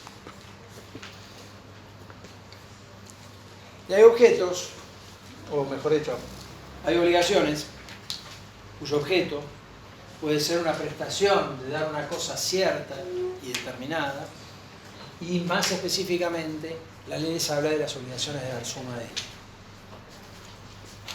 Las obligaciones de dar suma de dinero involucran en principio las que involucran a la moneda de curso legal en la República. ¿Qué características tiene para ser moneda? Reserva de valor, ¿qué más? Instrumento de cambio. Instrumento de cambio, ¿qué más? No, letra de cambio. No, la letra de cambio es un título circulatorio. Reserva de valor, medio de cambio, ¿qué más? ¿Nada más? Divisible. Divisible. La moneda por su naturaleza es divisible. ¿Qué más? Pero eso por su naturaleza de cosa cierta, fungible. Es decir, vos me das 10 pesos, y ya tengo 20, ¿no? Y puedo tener 20 moneditas. ¿Me explico? Pero esa es la divisibilidad. ¿Qué más? El poder cancelatorio, pero que también podría pasar con otro tipo de objetos. Por eso estamos hablando de dar sumas de dinero y ver qué es la moneda que es de curso legal en la Argentina. Si yo le doy 10.000 pesos a él y le traigo 10.000 moneditas de un peso, porque soy un jorobado, ¿sí? Porque soy un tipo complicado, vengo en una carretilla, y le digo, listo, te pagué. ¿Puedes rechazar el pago? ¿Por qué? Plata. Porque eso se llama el poder cancelatorio del dinero. Vos no podés rechazar el pago cuando es dinero y es dinero de curso legal, vos no podés rechazarlo. Un tema importante que tendríamos que completar. El acreedor no puede rechazar la prestación, porque si no ingresa lo que se llama mora del acreedor. Existe la mora del deudor, que involucra el incumplimiento por parte de él, pero también, ojo, que puede existir la mora del acreedor, al no facilitar el cumplimiento de la prestación por parte del deudor. Y la moneda, además de los requisitos que ustedes tienen lo que llama el poder cancelatorio obligatorio. ¿Sí? Tiene el poder, justamente, por ser de curso legal, quien sea acreedor de una obligación de dar suma de dinero en moneda de curso legal en la República está obligado a aceptarlo. No, ese billete no, porque está un poco doblado. Vos lo tenés que agarrar. Te guste o no te guste. ¿Ah? La moneda de curso legal en los distintos países tiene esa característica, la del poder cancelatorio de ser obligatorio, porque es la denominada moneda fiduciaria del Estado. Es decir, ¿por qué nosotros lo utilizamos como medio de intercambio? además de transacciones. Porque supuestamente el papelito pintado este que tenemos tal vez en la billetera, bueno, quienes sean felices si tengan suyo Mercado Pago ya no, pero digo, el dinero fiduciario sale de la base de que alguien dice esto es representativo de valor y no lo dice cualquiera, lo dice el Estado. Entonces, todas las monedas tienen esa característica. En el caso de la moneda argentina, después vamos a discutir sobre algunas cositas respecto de cómo opera actualmente sobre reserva de valor. Yo lo lamento por ustedes, chicos, pero a mí me tocó dar clase no estudiar, me tocó así locuras como la que estamos viendo actualmente, y que ustedes tienen que aprenderse resoluciones técnicas para justamente establecer valor y no monto, ¿sí? Hay toda una discusión en el ámbito jurídico sobre las obligaciones de dinero y no de dar suma de dinero, o sea, las obligaciones de dinero y las obligaciones de valor, que no son lo mismo. Pero digo, nos toca la que nos toca, pero hubo, o han habido, o Dios quiera que en algún momento haya, algún momento donde uno pueda tener la energía puesta, no en ver cómo actualiza el valor de un objeto o de una moneda. ¿Está? Porque la verdad que ahora vamos a discutir, cuando veamos el fruto civil del capital, en lo que es justamente obligaciones de dar suma de dinero, y vamos a ver que muchas veces eso que debería ser una variante normal y habitual de la moneda por su característica, se tiende en algo complicadito. Bueno, a ver, sigamos con por lo que veníamos. La ley argentina tiene, a partir del Código Civil y Comercial, una disposición bastante peculiar, ¿sí?, que dispone que las obligaciones de dar sumas de dinero que no sean de curso legal en la República se pueden cancelar en moneda local. Qué momento, ¿eh? Y ustedes me van a decir, ¿qué me deberían preguntar? ¿Qué tipo de cambio? Por supuesto. ¿Y cuántos tipos de cambio tenemos? Bien. Un problemazo, ¿no? Y un problemazo porque estamos hablando de un objeto que es reserva de valor, tiene poder cancelatorio, ¿sí? Digo, es complicada la asunto. En el ámbito jurídico hay disposiciones que son obligatorias y otras que se dicen supletorias de la voluntad de las partes. Es decir, que la ley la pone ahí por la duda que te hayas olvidado. En las otras te las tenés que aguantar y las tenés que cumplir, ¿sí? ¿Se entiende esa distinción? No opera en esto, no se opera solo en esto, opera en un montón de cosas. Es decir, hay cosas que vos te guste o no te guste, lo que dice la ley, hay cosas que vos podés hacer o no podés hacer. Digo, yo me puedo poner de acuerdo con el señor de que va a ser dólar blue, por ejemplo. No. ¿Por qué no? Porque es ilegal. ¿Y si fuera dólar MEP? ¿Y cuál es la moneda de curso legal? Sí, claro, pero digo, entonces el señor me dio $100.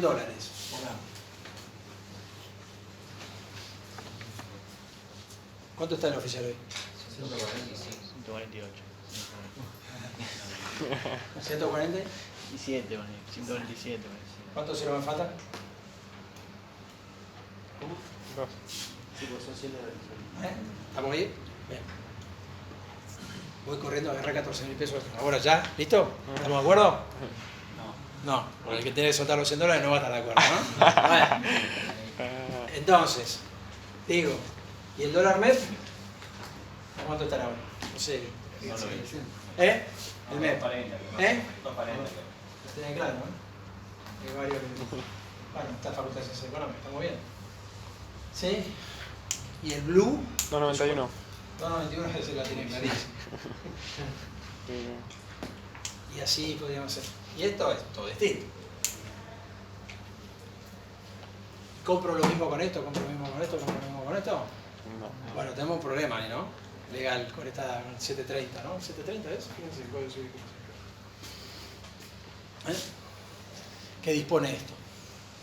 Digo, entonces nos podemos poner, supongamos, este no, porque usted me dice no, es ilegal, bueno, ok, pero este, el MEP. ¿Vale o no vale? ¿Es legal? ¿Sí? ¿Mercado electrónico de pago? Perfectamente, sí. Ok. Es legal, ok. Entonces, ¿puedo decir con el señor esto? ¿Eh? Pero la ley dice que yo puedo pagar el peso si yo quiero pagar la cotización oficial. Tiene que estar prejuntado. ¿Tiene que estar qué? Tiene que estar montado el valor de La ley no dice eso. La ley dice que... La ley no dice eso. Entonces, la ley ¿es obligatoria en ese punto o es facultativa de la voluntad de las partes? Ah, bueno, esto me lo van a analizar para la próxima, me lo van a estudiar, para ver si entonces puede esto generarse de una manera u otra. Y por tanto, entonces, en la causa de la obligación, ¿qué voy a tener que ponerme a pensar? Para no perder tantos dólares. Y las eventuales a futuro, digamos, cómo se va a desarrollar. Es decir, vos vas a tener que determinar cómo se va a establecer el tipo de cambio para poder decir que tus 100 dólares son O sea, unos si y vos en el otros. contrato pusiste que son 100 dólares a cambio oficial del residuo. No, lo dijiste que son 100 dólares. Si no dijiste nada, fuiste, porque va a ser cambio oficial. Pero si vos estableciste alguna otra metodología de arbitraje de precio, será otra cuestión. Sin agarrármela ni con el anterior gobierno, ni con este, ni con el futuro, ni con los que vendrán, ni los que pasaron. Digo, la verdad que estas son un montón de las cosas que nos estresan, chicos. Como que hacen también que tengamos unos reflejos los argentinos que nadie tiene en el mundo. Igual esas cláusulas no se empezaron a como, poner mucho más cuando fue el tema de la... No, yo tengo 54 años. Desde que empecé a estudiar, llegabas a la cláusula de precio y era una cosa así de larga. Porque, ¿qué pasa si me cierran el MEP? ¿Me pueden cerrar el MEP de un día para otro? Podría pasar. ¿Sí? Ok. ¿Y qué hacemos? Entonces vamos a tener una cláusula supletoria que dice, si por algún motivo no pudiese determinarse el precio por... Entonces vamos a ir, no sé, a la cotización de tal acción, y nos vamos a ir al mercado de valor, no, si no me da Montevideo, todas unas cláusulas así de largas para esquivar esto. ¿Pasan de hoy? No, chicos, pasaron, desgraciadamente pasan de toda la vida. Es una cosa que yo no puedo creer, se las tenga que volver a explicar. Y si vos estableces, por ejemplo, el que decís que es ilegal, el blue, no estás, digamos, celebrando un contrato que está Por eso yo la taché. por debajo Ahora, de la ley. ¿qué sucedáneos al blue tenemos legales en el mercado actual argentino? No estoy diciendo nada, no me la estoy agarrando con nadie, que quede claro. El contado con líquido. Contado con líquido. ¿Explica un poco en qué consiste eso? Más o menos. ¿Alguien puede decir más o menos en qué consisten ese tipo de mecanismos? De entrada y salida de mecanismos de arbitraje, por ejemplo, de comprar una acción acá, venderla en otro lugar y sacar la El diferencia. líquido sería como el MEP. O sea, Sí. el MEP es el de las acciones, o sea, el dólar Sí. que se rige las acciones de Estados Sí, el Unidos. contado con líquido tiene un procedimiento adicional que es cuando vos justamente lo liquidás. Pero más allá de eso, lo que estoy diciendo es, tenés un montón de mecanismos. El dólar soja, ¿cuánto es el dólar soja? ¿Cuánto le pagan al productor? 147. No, que se la sí, mitad, no. ojalá saltar en una pata si le van a 147. ¿Por qué? Porque neto de retenciones, 80 mangos. Bueno, Sí. entonces, Ah, porque ese tiene 30%. chicos, la moneda como todos los objetos, las monedas de curso legal en un país o en otros, tienen precios y esos precios se alteran, se van variando. Ahora, cuando la alteración justamente no solamente se da por el que oscile normal y naturalmente esa moneda, sino por otros tipos de cuestiones, la verdad es que estamos en un problema de la gran 7, porque esto implica traslaciones de riqueza injusta, para mi manera de ver, sin por qué en un determinado momento. ¿Sí?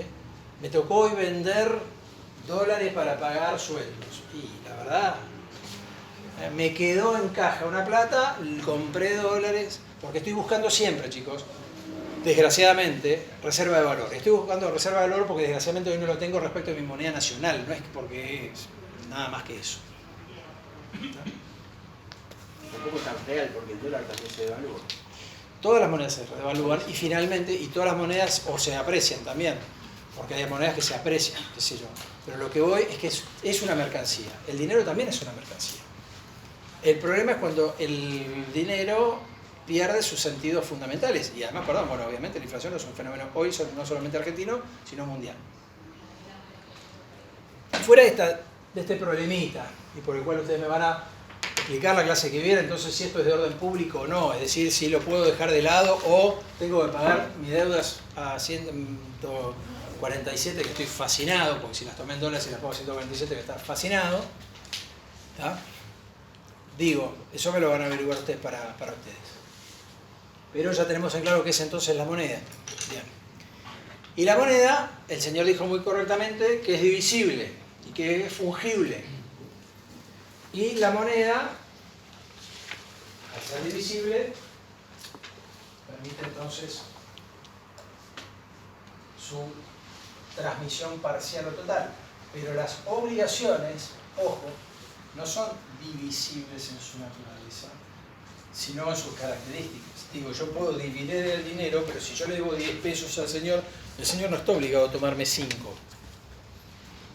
porque yo le debo 10. No confundan la divisibilidad del objeto con la indivisibilidad de la obligación. Yo, acreedor, solamente estoy obligado a aceptar la prestación si es íntegra. Y eso en las obligaciones de dar suma de dinero también genera un problemita. Y en los mercados en crisis como la Argentina, o en los países en crisis como la Argentina, también genera un problemita. Porque si yo que le estoy debiendo al señor, que está desesperado porque yo le pague, vengo con los 5 de los 10 que le debo, ¿los agarro o no los agarra? Y sí, puede necesita sí. Bien. Porque él puede, pero no está obligado a aceptar pagos parciales. ¿Ah? Puede, no está obligado. Y si lo acepta, ¿qué pasa? ¿Listo? ¿Se terminó mi obligación?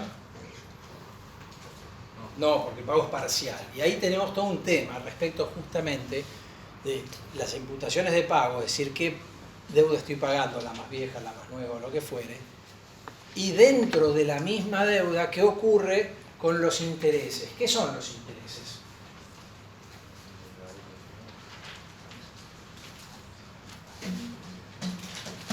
¿Qué son los intereses?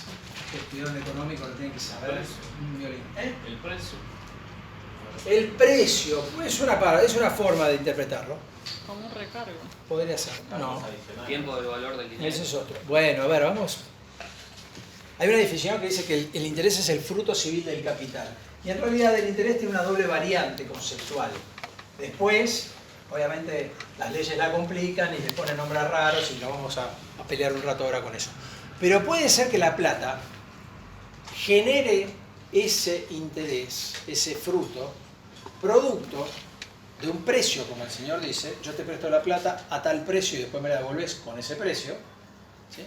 Que eso se llaman intereses lucrativos. ¿Por qué? Uno lucra con el dinero. También llamados compensatorios. Estos son sinónimos. Pero van a leer, por eso se los voy a mostrar.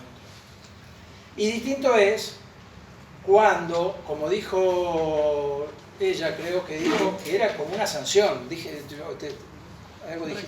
Un recargo, una sanción. Digo, que estamos hablando de otro aspecto, que el interés compensa la mora, es decir, el incumplimiento del deudor, y que cuando además eso se acuerda, se establece por ley o excepcionalmente por disposición judicial, se llama punitorio. Y algunos le llaman también resarcitorios. Aunque esta categoría parecería cabalgar entre las dos. Estas categorías apuntan a dos conceptos distintos, chicos. Este habla del incumplimiento. Y este habla, como el señor dijo, del precio, del valor de la utilización, del costo de oportunidad de la utilización de un bien.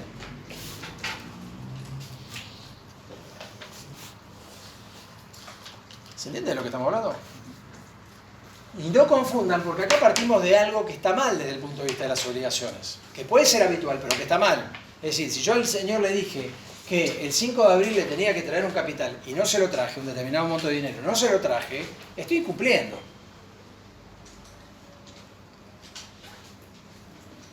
Entonces el señor siempre va a tener derecho a decir, che, aunque no hayamos pactado, es decir, aunque no estemos acá, vos me debés por la mora Y la mora, dependiendo del tipo de obligaciones, ¿quién fija el monto de ese interés? Si no lo pactamos. El acreedor. Ah, entonces te pongo el 300.000% diario. No, no puede ser, ¿no? Bueno, ¿eh? La tasa que está... ¿Y la tasa que quién pone la tasa? ¿Y quién pone la tasa del Banco? No, el Banco Central va más o menos, digamos. Ahí. A ver, hay tasas que pone el Banco Central y otras que ponen los bancos comerciales y otros que los pone propiamente el mercado. Hay mercados de bienes y servicios que no necesariamente se bancarizan, pero uno encuentra en los mercados de los distintos mercados justamente la fijación de la tasa, porque no es lo mismo si yo debo plata en función de una determinada calidad de un crédito que en otra calidad de crédito.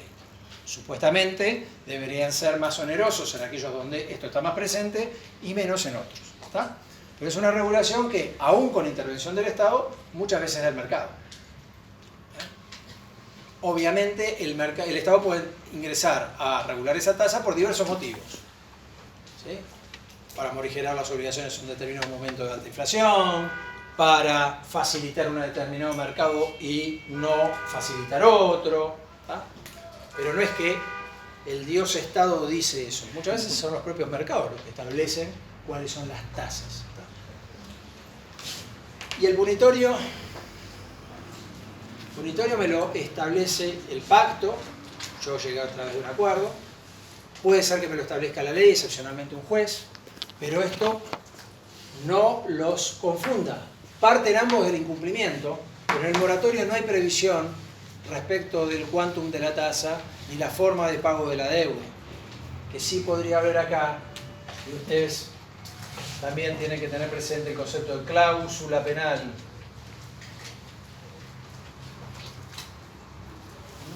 Donde uno prevé, por ejemplo, el incumplimiento y, por ejemplo, fija una tasa.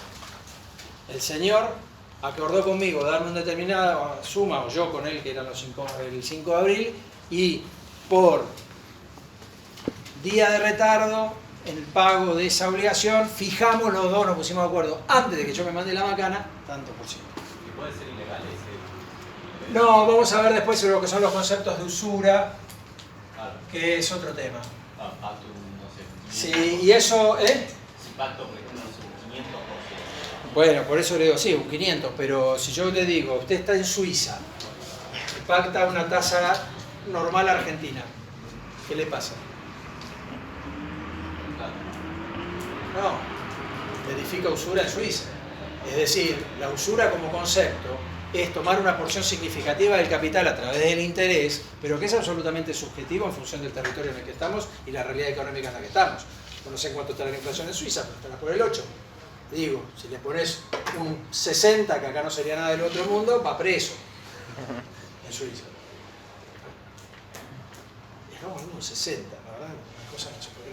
Pero bueno, digo, eso es otra situación, ¿tá? Pero yo lo que voy es al concepto, a que se entienda el porqué, de dónde surge este, que es parecido a este, pero no es igual, porque este me lo enchufó la FIP en la ley, me dice que le debo punitorio si no pago en tiempo, o lo pacté con el señor, o me lo enchufó un juez en una sentencia. Pero si me lo olvidé y nada se dice, y no me lo dice la ley, y no me lo dice un juez, digo, se presume que hay un interés igual, que es el moratorio, y que me lo va a fijar el mercado, dependiendo del tipo. Obviamente ese mercado intervenido en algunas oportunidades o, si se quiere, con la afectación de las decisiones que puede tomar el Estado, pero que lo va a establecer. Digo, saldo deudor de tarjeta de crédito, ¿quién lo determina? ¿Se entiende? Digo, me pasé con la tarjeta y seguí de largo. Y no tengo para ponerla, no tengo para pagarla. Entonces lo voy a pagar el mes que viene. Pateo la cosa para el mes que viene. Ese interés, ¿quién me lo fija? Me lo fija el banco, a través de lo que yo supuestamente acordé con él. Pero ¿qué va a pasar? Va a venir, o debería pasar generalmente, el Estado a decir, ¿para qué te está yendo al banco? Porque el banco A, por decir algo, tal vez te está reventando, sin llegar a la usura. Muchas veces lo que se hace es morigerar. Morigerar es hacer un poquito más blandas las cosas, digamos, más suaves. Se morigeran las tasas. Y a veces lo puede hacer el Estado, a veces lo pueden hacer los jueces. Los jueces es bastante común que lo lo cual es bastante discutible desde un punto de vista de las ciencias económicas. Muchas veces la determinación o la afectación en un sentido positivo o negativo de una tasa afecta a un mercado y por tanto le sube el precio al dinero. ¿Se entiende lo que estoy diciendo? Cuando vayas a esto te va a subir porque vos le prestás dinero, te cubrís. Entonces lo que no cobrás por acá lo vas a cobrar por acá. Pero bueno, en general los abogados tenemos problemas con las ciencias económicas tremendos. No nos cuesta un montón entender lo macro de las consecuencias económicas que tienen las decisiones legales. Hay algo que se llama análisis económico del derecho, que es una teoría muy interesante y en la cual siempre no le damos bola. A ver, lucrativo, compensatorio. ¿Sí? Esto siempre tiene que partir de la ley o del pacto entre las personas. No se presume un interés lucrativo. ¿Se entiende?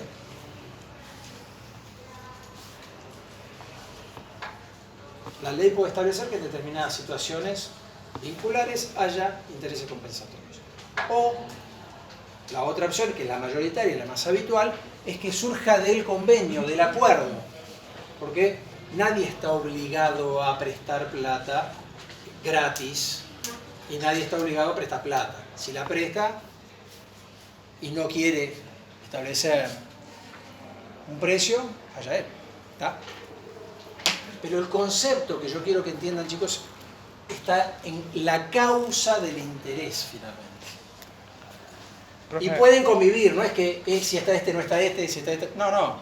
Obviamente puedo decir, tanto por lucrativos compensatorios, tanto por punitorios si te mandas una macana.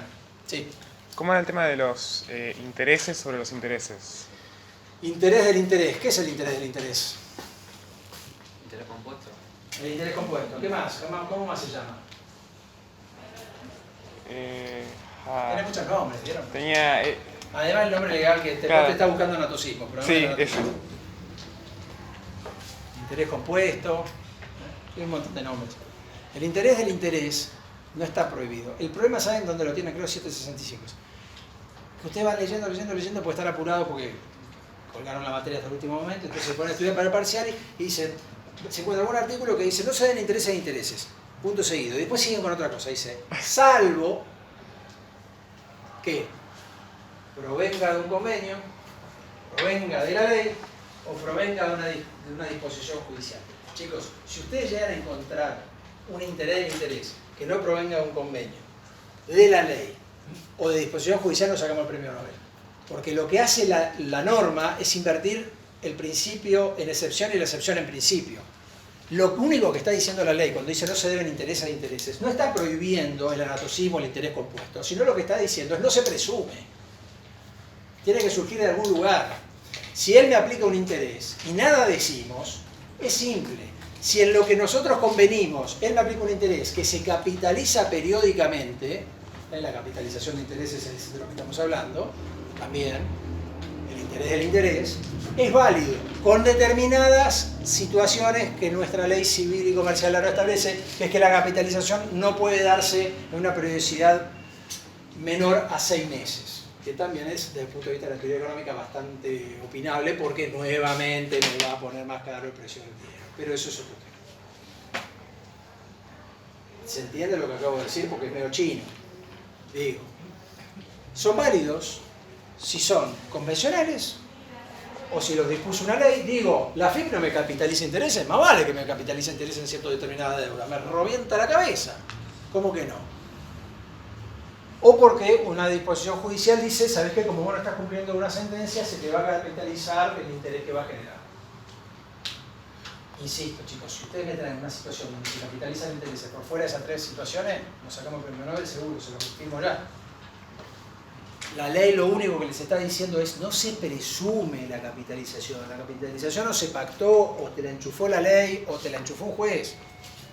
Pero, y no confundan capitalización de intereses, interés compuesto, anatosismo, que son sinónimos, con el concepto de usura. Un interés simple puede ser usurario, también. Un interés compuesto no necesariamente es usurario. supónganse, les establezco un interés anual del 12% capitalizable cada 6 meses. Ustedes vienen, me dan un abrazo. Que al 12% en pesos hoy están licuando la deuda con otro tema con el que vamos a terminar la clase hoy, que es que el interés en la Argentina durante mucho tiempo, ahora esas normas prácticamente ya no existen, pero lo que intentaba hacer, y aún hace, es en realidad restituirle valor al capital. Es decir, cubrirse de los efectos nocivos de la inflación. Por eso las tasas de interés no solamente están determinadas por su precio de mercado o por la regulación que el Estado puede hacer, sino sustancialmente porque uno se cubre, no quiero decir groserías, se cubre respecto de los vientos malos de la devaluación del dinero, de la pérdida del valor del dinero, y como lo hace a través del interés. ¿Es el método normal, ustedes que son estudiantes de ciencias económicas? ¿Qué les digo? Normal en el sentido técnico, ¿no? Es decir, lo que hay que hacer técnicamente.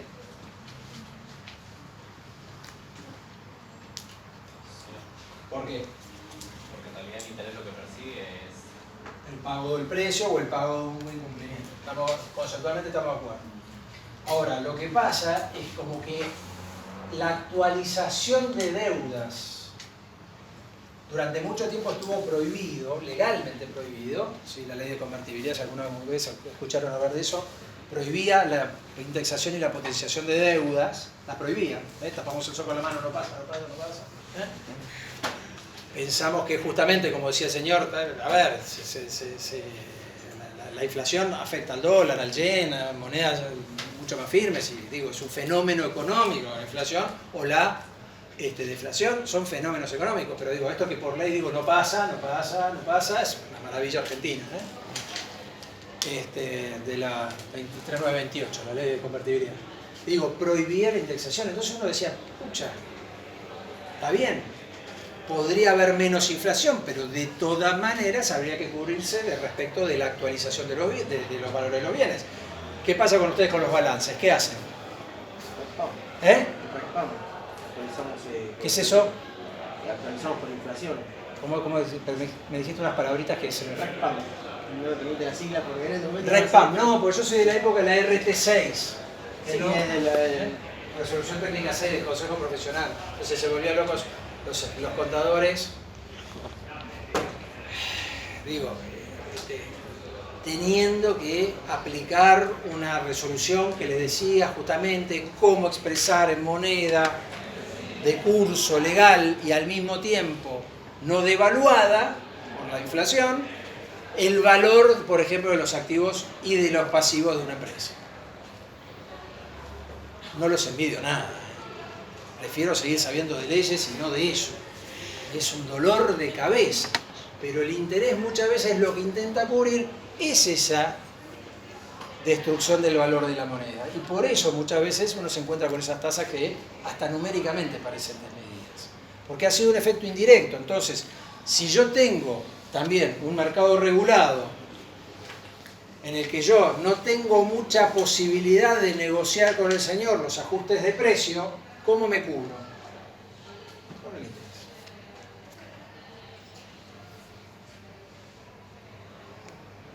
Y si no es con el interés, con otras monedas que no sean de curso legal en la República, con el kilo vivo de novillo en el mercado, ahora no de lineal sino de cañuelas, o con sucedáneos de lo que es reserva de valor. Bueno, me he ido un poquito de lo jurídico, pero sustancialmente el concepto de intereses, para mí, chicos, a ver, ausencia con presunción de fallecimiento no me importa que sepan, ¿sí? Digo, todos así conceptos legales como, por eso, como oriencia o el persona por nacer, la verdad, me preocupa poco que no lo aprendan, pero que no sepan esto, el régimen de los intereses es fundamental. Digo, el interés es accesorio del capital. Por esto ahora sí prometo que lo hago. ¿Qué significa eso? Principio de accesoriedad.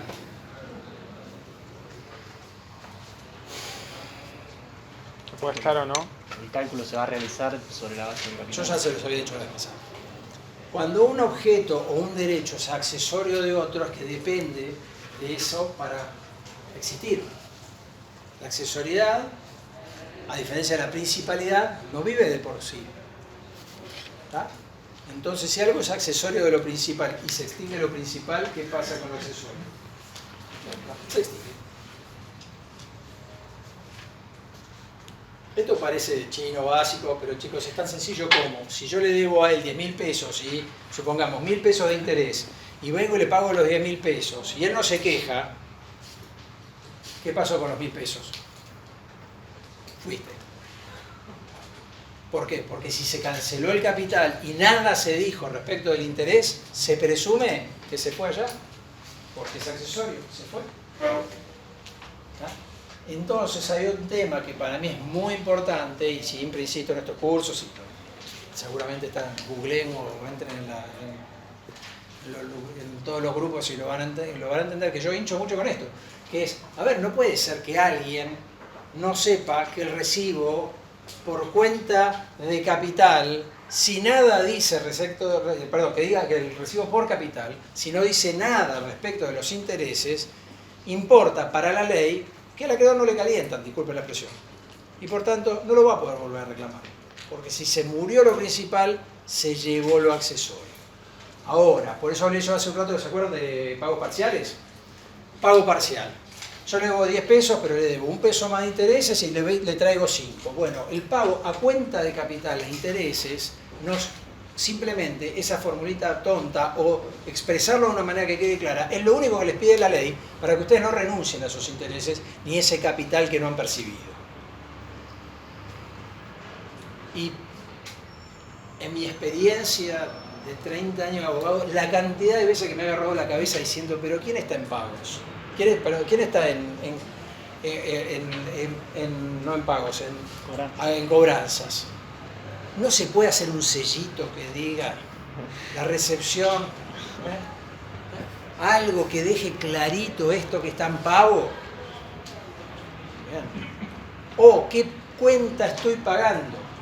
Tengo 5 deudas con el señor, 50, y vengo con 5 pesitos. Y el señor igual quiere agarrar los 5 pesitos porque necesita hacer caja. Que no lo agarre y dice, no, pago íntegro, como me dijo el doctor López Carril una vez. Sí, yo te dije pago íntegro, pero no que no seas lo suficientemente vivo como para, si la obligación lo permite, tomar el pago parcial, no perder los intereses, sino perder el saldo de capital.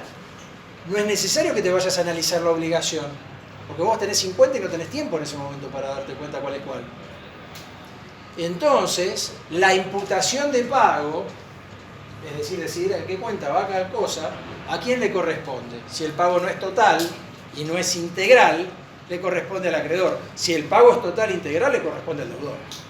Yo tengo 50 deudas y vengo a pagar el 100% de esa deuda, él no me la puede imputar a otra. ¿Está?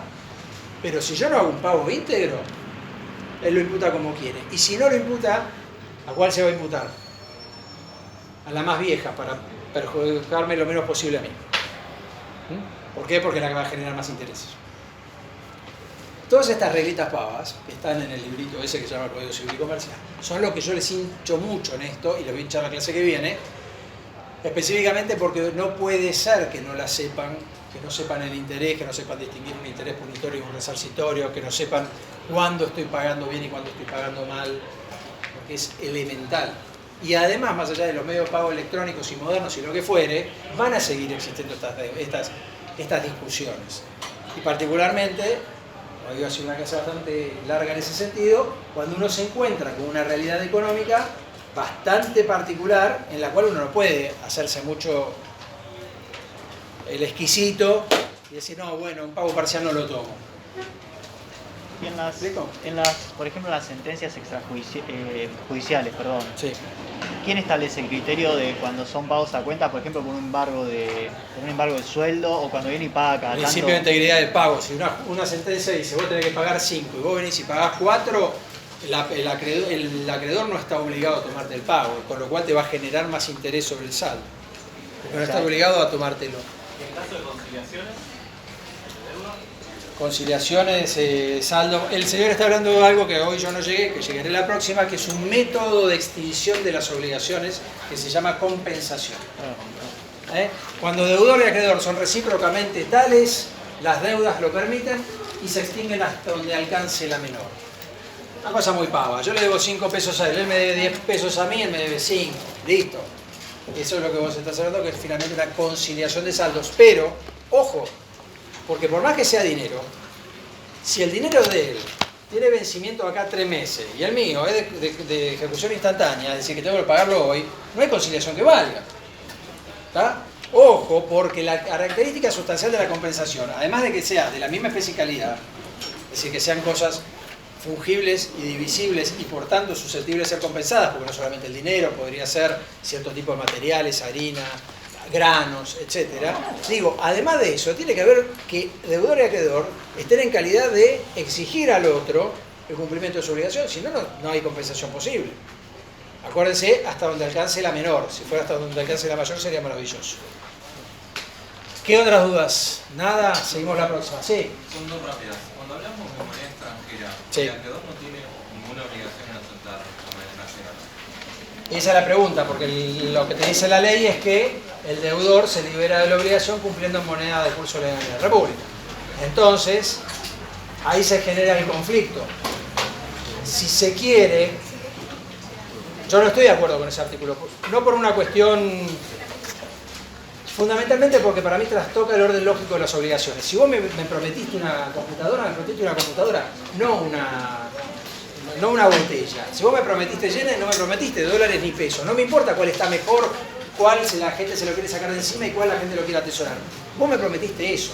Vos estás cambiando el objeto a la obligación. Que ese para mí es el gran error de la ley. Y genera además estos efectos un poco de lo que estamos diciendo. Que no vamos a andar peleando, ya lo borré, de cuánto vale eso. O sea, que el acreedor decide meterse. Pero ese es un motivo de decisión. Y les voy a decir una cosa, chicos. Cuando se decidió ese artículo no había la inflación que había hoy, ni por broma. Una inflación bastante razonable. Con lo cual, lo que no se tuvo para nada en cuenta es la desnaturalización de la obligación.